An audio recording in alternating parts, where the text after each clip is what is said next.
यानी माओ के जो ब्रेस्ट हैं वो औलाद के लिए आने वाली नस्लों की अमानत है। सबसे इम्पोर्टेंट चीज है वो अवेयरनेस है।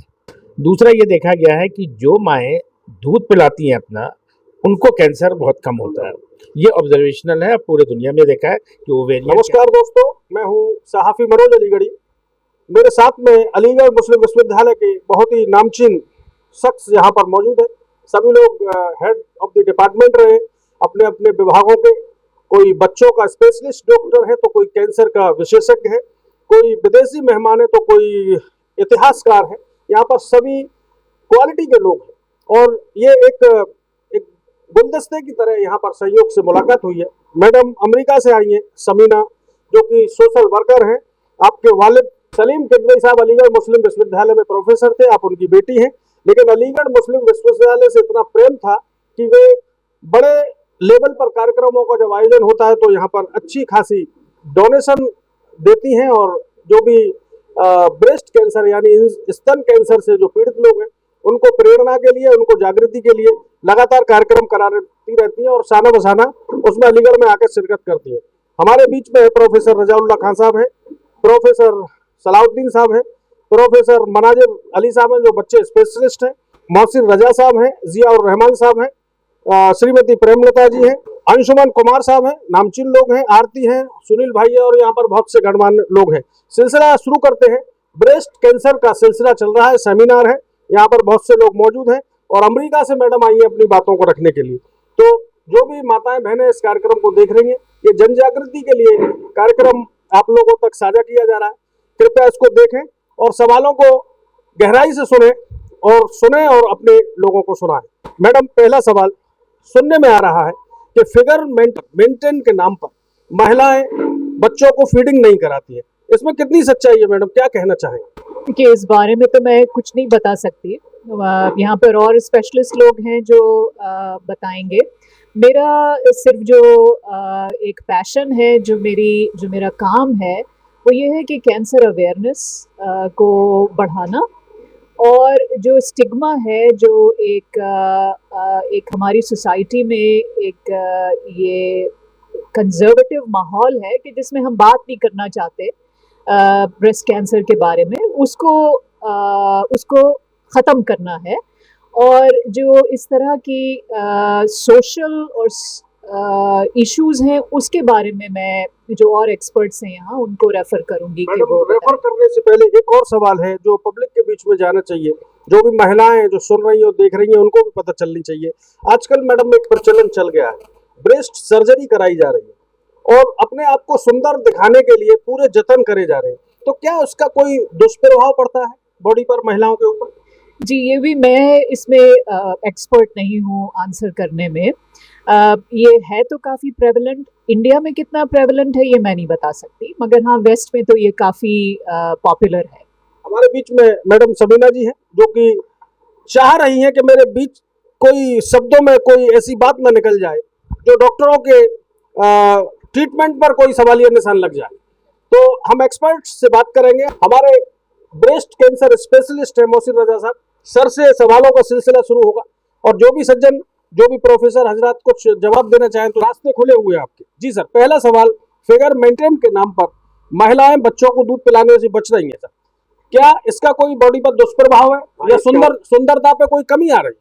इसका असर पड़ता है, चूँकि एक तो ये कि अगर वो दूध को रोक देती हैं, बच्चे को दूध नहीं पिलाती हैं, तो उसके अंदर एक खासी परसेंटेज है जिसके अंदर के कैंसर हो सकता है अगर दूध नहीं पिलाया। अगर दूध नहीं पिलाया है तो खासी परसेंटेज है। सर, बहुत सी महिलाएं सुन नहीं पा रही हैं सर, जरा जोर से बताइए। और प्रेमलता जी इधर आ जाओ सर के पास, इधर से घूम के। जो औरतें जी दूध नहीं पिलाती या वो औरतें जिनकी बहुत देर से शादी होती है 40-45 साल की एज में, या वो औरतें जिनके कोई बच्चा नहीं होता है और लिहाजा वो दूध नहीं पिला पाती हैं, तो उनके अंदर कैंसर होने का अच्छा खासा चांस होता है। और लोग कहते हैं कि 20% उनके अंदर कैंसर हो सकता है ब्रेस्ट का। और जहाँ तक आपने सुंदरता के लिए कहा था, तो सुंदरता के लिए हिंदुस्तान में जो एलिट्स ग्रुप है उनके अंदर तो ये चीज़ है, बहुत ज़्यादा कॉमन नहीं है, लेकिन वो चूँकि सरफेस पे नहीं आती, वो हिंदुस्तान के अंदर जो ग्रुप्स हैं, डिफरेंट इकोनॉमिक जो ग्रुप्स हैं, तो वो बिल्कुल अलग रहते हैं, वो दूसरे लोगों से, मिडिल क्लास वालों से टच में नहीं होते, लिहाजा उनकी इन्फॉर्मेशन जो है वो आउट नहीं होती। लेकिन जैसे अमेरिका है, इंग्लैंड है और दूसरे यूरोपियन कंट्रीज़ हैं, वहाँ पर इस किस्म की बात है कि वहाँ पे ये सारी चीज़ें आम हो जाती हैं। और यूनाइटेड स्टेट्स के अंदर ये बहुत कॉमन है कि ब्रेस्ट की ऑगमेंटेशन, ब्रेस्ट का अगर ब्रेस्ट छोटा है या ब्रेस्ट का की सर्जरी, अगर ब्रेस्ट बड़ा है तो उसकी सर्जरी करके उसको खूबसूरत बनाना। डॉक्टर साहब, ब्रेस्ट कैंसर के शुरुआती संकेत क्या है? अगर कोई बालिका 8वीं में, 10वीं में, 12वीं में पढ़ रही है और उसको संकेत है, तो वो क्या संकेत क्या है, कैसे पहचान होगी सर उसको? देखिए, ऐसा है कि ब्रेस्ट कैंसर, वैसे मैं आपको बता दूं कि हिंदुस्तान के अंदर हर 4 मिनट में एक महिला को ब्रेस्ट कैंसर होता है और हर 13 मिनट में एक महिला जो है वो उसकी मृत्यु हो जाती है ब्रेस्ट कैंसर की वजह से। ये बहुत बड़ा इंसिडेंस है। और जैसे अमेरिका के अंदर 8 औरतों में से एक को ब्रेस्ट कैंसर होता है, हिंदुस्तान के अंदर 20 औरतों में से एक को ब्रेस्ट कैंसर होता है। तो ये बहुत बड़ी परसेंटेज है। और हिंदुस्तान में चूँकि ब्रेस्ट कैंसर जो है महिलाओं में होने वाला सबसे ज़्यादा कैंसर है और हिंदुस्तान भी दुनिया का हिस्सा है। आपकी बात को मैं रोकूंगा। हमारे साथ में एक बड़ी ही काबिल और विदेश यात्रा करती है, ब्रेस्ट कैंसर को जन जागृति के लिए प्रयास कर रही है, कई देशों की यात्रा कर चुकी है। मैम, कुछ दशक पहले ब्रेस्ट कैंसर के कुछ ही पेशेंट आया करते थे, लेकिन अब संख्या लगातार बढ़ती जा रही है, क्या कारण है इसका? फरजाना हादी मेरा नाम है। और मुझे ये लगता है कि एक तो आपने जैसे पॉइंट आउट किया कि औरतें जो हैं आजकल तो शायद कुछ कम हो गया है मुझे लगता है, लेकिन बीच के जो कुछ एक डिकेड था उसमें औरतों ने काफ़ी ज़्यादा ये किया कि वो दूध पिलाना ही नहीं चाहती थी बच्चों को। अब उसके शायद उन काफ़ी नेग्लिजेंट थी, उनको मालूम नहीं था और वो ज़्यादा फैशन में लगी हुई थी। लेकिन अब फिर से शायद सबके एफर्ट से, ख़ासतौर से जो पीडियाट्रिक्स के डॉक्टर्स और पीडियाट्रिक्स का जो स्टाफ है उनके एफर्ट से जो वो लोग ब्रेस्ट फीडिंग वीक मनाते हैं उसमें भी वो लोग बताते हैं कि ये इसकी कितनी इम्पोर्टेंस है। इसकी वजह से थोड़ा इस चीज़ में कमी आई है और लोग अवेयर हुए हैं और इसकी वजह से काफ़ी असर पड़ा है लोगों पे और औरतों पर, और वो जो हैं अब ये इसकी तरफ जा रही हैं काफ़ी कुछ। डॉक्टर साहब, आपने कम शब्दों में काफ़ी बताने के प्रयास किया है। डॉक्टर साहब, सवाल मैंने समीना मैडम से पूछा था, लोग आपको देखते रहेंगे थोड़ा अच्छा रहेगा। तो डॉक्टर साहब, सवाल दोबारा मैं आपसे करता हूँ। ब्रेस्ट को थोड़ा सा अपने आप को महिलाएं सुंदर दिखाने के लिए कई लाख रुपए खर्च कर देती हैं, सर्जरी करा रही है। क्या चूंकि आप डॉक्टर हैं, आप जो भी बोलेंगे सोच समझ के बोलेंगे, कोई गलत परिणाम ना आ जाए, पब्लिक में कहीं डॉक्टर्स की इनकम पर प्रभाव ना पड़े, लेकिन जो गरीब तबके के लोग हैं उन्हें थोड़ा सा बताएं कि क्या सर्जरी कराने से सुंदरता के साथ साथ में बीमारियों को भी निमंत्रण दे रहे हैं? नहीं, सर्जरी कराने से बीमारियों को तो कोई निमंत्रण नहीं होता है और सर्जरी कराने से तो फ़ायदा होता है।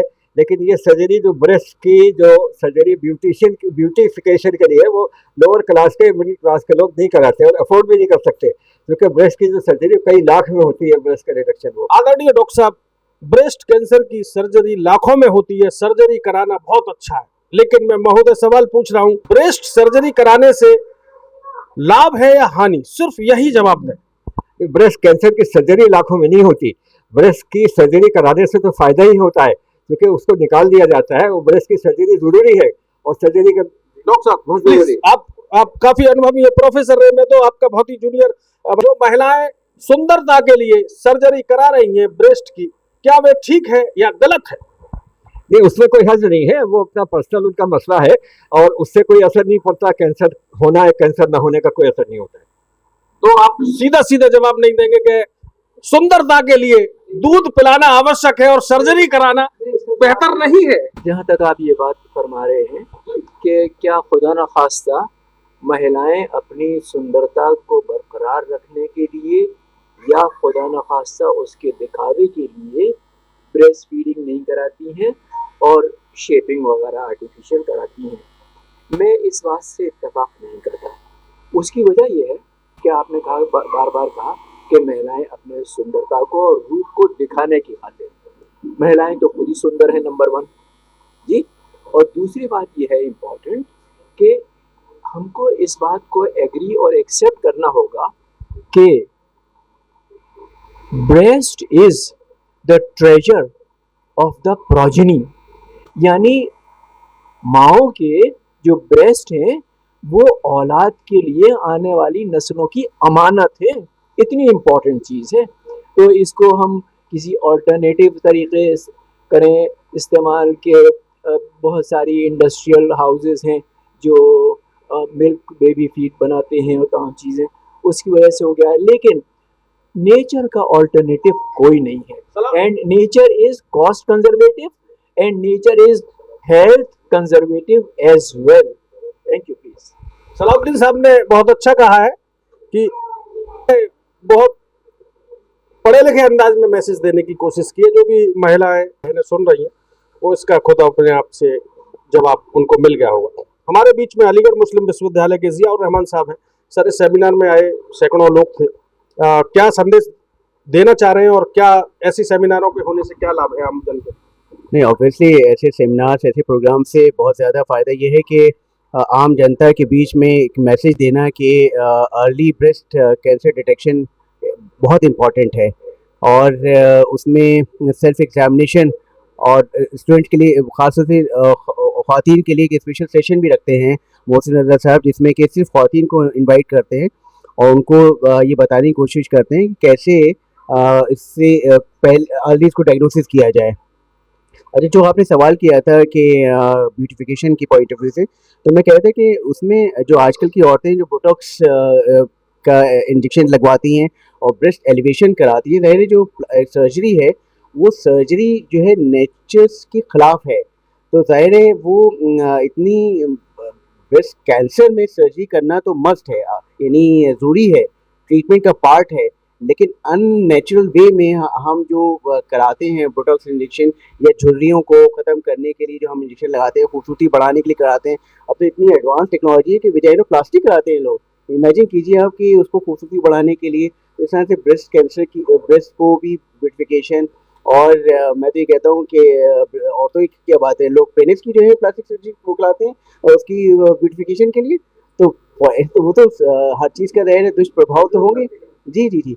तो ये चीज़ है कि लगातार साइंस आगे बढ़ती चली जा रही है। यहाँ पे सभी लोग विद्वान हैं। अलीगढ़ मुस्लिम विश्वविद्यालय अलीगढ़ ही नहीं बल्कि विश्व में एक नामचीन मुकाम रखता है अपना, और यहाँ पर हर विभाग के स्पेशलिस्ट हमारे साथ में इंजीनियर प्रोफेसर रज़ाउल्लाह साहब हैं। इस सेमिनार में बड़ी गंभीरता से देख रहे थे। जो भी डोनेट करने वाले लोग हैं, या समीना जी हैं, उनके पिता से आपकी बड़े अच्छी दोस्ती रही होगी, सीनियर रहे होंगे। इस सेमिनार से सर क्या मैसेज देना चाहते हैं? सबसे इम्पोर्टेंट चीज़ जो है वो अवेयरनेस है, और वो अवेयरनेस अगर हमारे अंदर क्रिएट हो जाएगी लेडीज़ के अंदर, तो उससे अर्ली डिटेक्शन होगा, उससे जो है डॉक्टर्स हैं उनको आसानी होगी उनके इलाज में, उसमें उनका पैसा कम खर्च होगा, उसमें उनकी मिटिगेशन होगा, यानी जो तकालीफ हैं उनकी, जो परेशानियां हैं उनकी, वो उससे दूर होंगी।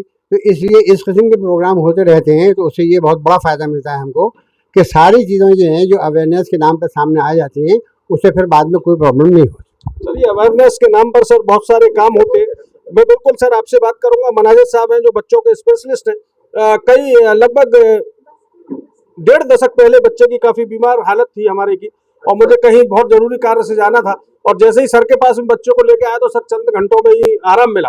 तो सर जो भी आप बोलेंगे बिल्कुल सच बोलेंगे, कोई लाग लपेट वाली बात नहीं बोलेंगे। आपके पास अक्सर बच्चों की टोली आती है, बच्चे पेशेंट के तौर पर आते हैं। क्या लग रहा है, छोटे बच्चों में भी कैंसर के लक्षण देखने को मिल रहे हैं या एक उम्र के बाद लक्षण होते हैं? क्या यह पीढ़ी दर पीढ़ी चलने वाली बीमारी? नहीं, एक तो है कि जेनेटिक, यूजुअली ये कहते हैं कि सब में नहीं होता, क्यों नहीं, 100 में से 50 को हो रहा है, 30 को हो रहा है, कुछ को नहीं हो रहा, तो ये तो जेनेटिक है। दूसरा ये देखा गया है कि जो माएँ दूध पिलाती हैं अपना, उनको कैंसर बहुत कम होता है। ये ऑब्जर्वेशनल है, पूरे दुनिया में देखा है कि ओवेरियन कैंसर और ब्रेस्ट फीड, इसकी एडवोकेसी हमारे यहाँ बहुत कम है। देखा जाता है कि अगर आप देखेंगे तो नियर अबाउट 20% जो हमने मोर्टेलिटी डेथ है बच्चों का, इससे रोकते हैं। होता यह है कि अभी जो है ना 30 to 40% अगर आप देखेंगे तो वो जो है पैदा होने के बाद वो दूध नहीं पिलाते। उनको थोड़ा दिमाग में रहता है कि हो सकता है कि हमारे लिए फिगर खराब हो, कुछ हो, लेकिन ऐसी बात है नहीं, ठीक है। अगर हम उसको एडवोकेट करें कि ब्रेस्ट मिल्क क्या इंपॉर्टेंट है, अभी तो हमारे यहाँ अगर देखेंगे NICU में तो जानवर के भी बच्चे लगे तो वो पी रहे हैं और माँ बीच में रखी है। तो मैं यही पूछता कि इसमें कॉमन क्या है, तो उन्होंने कहते हैं कि कॉमन जो इसके अंदर है माँ, बकरी का बच्चा बकरी का पी रहा है, गाय का बच्चा गाय का पी रहा है, बिल्ली का बच्चा बिल्ली का पी रहा है, तो आदमी का बच्चा किसका पिएगा। तो वो देन रियलाइज होता है कि हाँ यस इससे 20% तक मोर्टेलिटी रिड्यूस हो जाती है, कैंसर भी कम हो जाता है। यूजुअली देखा गया ब्रेस्ट कैंसर, इसको रोकने के लिए सबसे ज़्यादा इंपॉर्टेंट ये है, रोकना क्या, आइडेंटिफाई करना बहुत जरूरी है। ये बड़ा सोशल एस्पेक्ट्स ये है कि ज़्यादातर डॉक्टर जो है वो मेल डॉक्टर है और लेडीज़ जो है वो जाना नहीं चाहती, थोड़ा सोशल स्टिग्मा है। इसलिए इनकरेज करना चाहिए कि लेडीज़ डॉक्टर ज़रा सर्जरी में और उसमें आए, ताकि वो इतना बड़ा मेडिकल कॉलेज हमारा है उसमें भी अब कोशिश करें कि ऑन्कोलॉजी डिपार्टमेंट बन जाए सेपरेटली, जो कि हर जगह इंपॉर्टेंट है और वो एक्सप्रेस हो रहा है। तो इसके लिए भी कोशिश कर रहे हैं कि लोग के यहाँ पे बन जाए। दूसरे ये है कि अर्ली डिटेक्शन में वो क्या है कि इनको जो है सही आइडिया हो जाए कि सेल्फ ब्रेस्ट को कैसे एग्जामिन करें, अगर कोई स्वेलिंग वगैरह है तो वो इमीडिएट कॉन्टैक्ट करें। दूसरा ये है कि अगर ये है तो अगर 35-45 के है तो मेमोग्राफी वगैरह का है वो जरा आता है कि एक्सरे वगैरह। बहुत बहुत धन्यवाद डॉक्टर मजादे साहब। मैं खवातीन सबीना मैडम को दोबारा अपने पास बुलाना चाहूंगा, जिससे जो सवाल फंसे हुए हैं, जो बंद सवाल है, उनका जवाब मिल सके। जैसा कि डॉक्टर साहब ने बताया, सभी लोग विद्वान लोग हैं, इन्होंने बताया कि फीमेल डॉक्टर्स की संख्या कम है और आप शाना बशाना मदद करती रहती हैं, आर्थिक मजबूती देती हैं, तो क्यों अपने शब्दों में महिलाओं को सुरक्षा बचाव संकेत के बारे में क्यों नहीं बताती?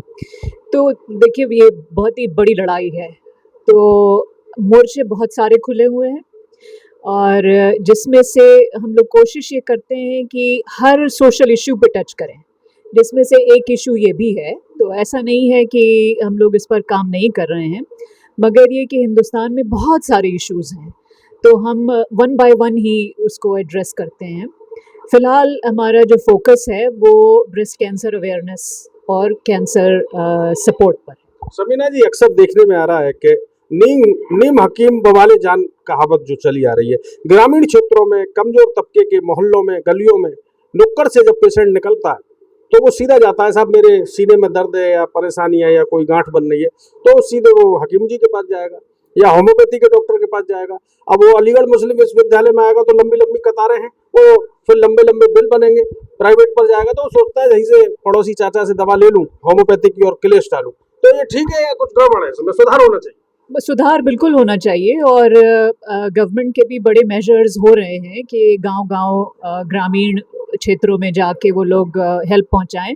मगर ये कि इतना बड़ा मुल्क है, ये इतनी नीड है, इतनी ज़रूरत है कि इस सब में टाइम लगेगा। ऑफ कोर्स ज़रूरत तो है, वहाँ तक मदद नहीं पहुंच रही है जहाँ तक पहुंचनी चाहिए। सबीना जी, आपका बहुत बहुत धन्यवाद। हमारे बीच में एक खवातीन है जो बहुत गली मोहल्ले और सकरी गलियों तक पहुंचकर जन चेतना फैलाने में प्रयास कर रही है, महिलाओं को जोड़ने का प्रयास कर रही है। अक्सर हम देखते हैं, आपने कई बार अप्रोच किया है कि कैंसर से पीड़ित कार्यक्रम चल रहा है, सेमिनार है, आप क्या दिलचस्पी रखती है इसमें, क्या संकेत दे रही है महिलाओं को?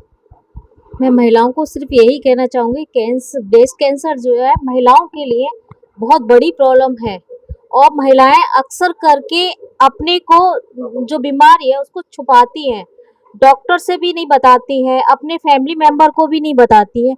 ये अवेयरनेस जो प्रोग्राम चलाए जा रहे हैं ये हर क्षेत्रों में चलाना बहुत ज़रूरी है ताकि महिलाएं जागरूक हों, क्योंकि महिलाओं को पता ही नहीं होता है कि हम किस बीमारी से ग्रस्त हैं, हमें कौन सी बीमारी है, उन्हें पता ही नहीं होता। जब पता चलता है तो बहुत टाइम हो जाता है, जिसका इलाज भी संभव नहीं होता। सही समय पे बीमारी की जानकारी होना और बीमारी की जानकारी होने के बाद में सही समय पे सही डॉक्टर का मिलना, ये बहुत ज़्यादा ज़रूरी है और ये तभी संभव हो सकता है जब महिलाएं जागरूक हों अपने हेल्थ के प्रति। डॉक्टर साहब, एक आखिरी सवाल मैडम से, जैसे मैंने पूछा, मैडम मुझे लगता है बहुत बढ़िया वॉलीबॉल की प्लेयर है, एकदम जब भी बॉल आती है उनके कोटे में तो खड़क से उसमें पाले उसमें नेट में डाल देती है, अपनी तरफ नहीं आनी चाहिए। अच्छी खिलाड़ी है, अच्छी वक्ता है, बड़ा अच्छा लगा मुलाकात हुई। डॉक्टर साहब, सवाल मेरा था, जब गली मोहल्ले के गरीब कमजोर तबके के लोग उपचार कराने जाएं तो वैद्य पर जाएं, हकीम पर जाएं या होम्योपैथिक से ही काम चला लें?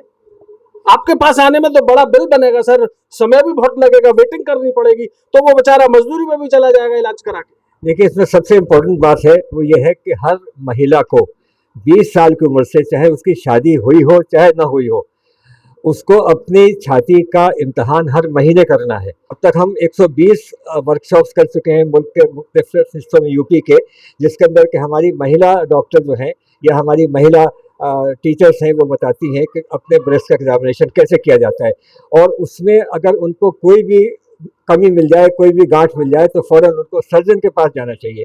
एक और यहाँ पर मनोज साहब मैं आपसे कहना चाहता हूँ कि यहाँ हमारे यहाँ हिंदुस्तान में, ख़ासतौर से अलीगढ़ में, आप रक्षा में बैठे हैं और उससे कहें कि मुझे फलाना मर्ज़ है, वो आपको सारा इलाज बता देगा।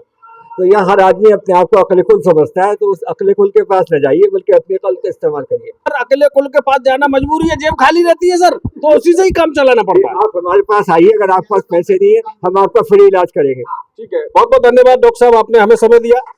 हमारे बीच में अंशुमन भाई हैं जो बहुत ही बड़े उद्योगपति परिवार से हैं। शासनी गेट पर जब आप पास करेंगे तो वहाँ एक बहुत बहुमंजिला इमारत बनी हुई है। आप बड़े दानदाता हैं लोगों की। समीना मैडम की तर्ज पर भी आप भी चलते हैं और शाना बसाना लोगों की मदद करते हैं। क्या कहना चाहेंगे सर? मैं तो देखिए एज ए कॉमन मैन ये गया, मैं तो कि डॉक्टर तो नहीं हूँ, पर मैं सिर्फ इतनी बात कहना चाहूँगा कि जो ऊपर वाले ने जब दुनिया बनाई तो मजहब बाद में बनाया, पहले इंसान बनाया। तो इंसान को जो है, जो ऊपर वाले के तौर तरीकों के हिसाब से चलना चाहिए, तो वो खुश रहेगा और सेहतमंद रहेगा। उसने सारी जो प्रोग्रामिंग है वो जब ऊपर वाले ने बनाया इंसान को तो करी हुई है कि देखिए ऐसा नहीं होता कि जब आदमी, जो औरत होती है, उसके जो जब बच्चा होता है तो उसके बाद ही उसने प्रोग्रामिंग करी होगी, उसके बाद ही मिल्क स्टार्ट होगा, ब्रेस्ट मिल्क स्टार्ट होगा, और एक अपने आप ऑटोमेटिकली कुछ टाइम बाद या जो भी कुछ महीने होते हैं उसके बाद वो अपने आप कुदरती वो बंद हो जाएगा। और उसको ये उसी जो अल्लाह ने जो, या ऊपर वाले ने, ईश्वर ने जो एक प्रोग्रामिंग करी हुई है उसके अकॉर्डिंगली चलना चाहिए। तो मेरे हिसाब से कोई हेल्थ प्रॉब्लम्स होंगी नहीं। बड़े धार्मिक प्रवृत्ति के लगते हैं आप अग्रवाल साहब। तो जो भी महिलाएं रील बनाने की होड़ में लगी हुई हैं और मनचाहा प्रयास कर रही हैं अपने आप को सुंदर दिखाने के लिए, ये उन्हीं के लिए एक स्पेशल टॉक शो रखा गया था। अगर समझ में आ जाए तो ठीक है, नहीं तो अल्लाह और भगवान ही तुम्हारी रक्षा करेगा। मैं हूं सहाफी मनोज अलीगढ़ी, शाना बशाना मिलता रहूंगा। बहुत बहुत शुक्रिया, धन्यवाद।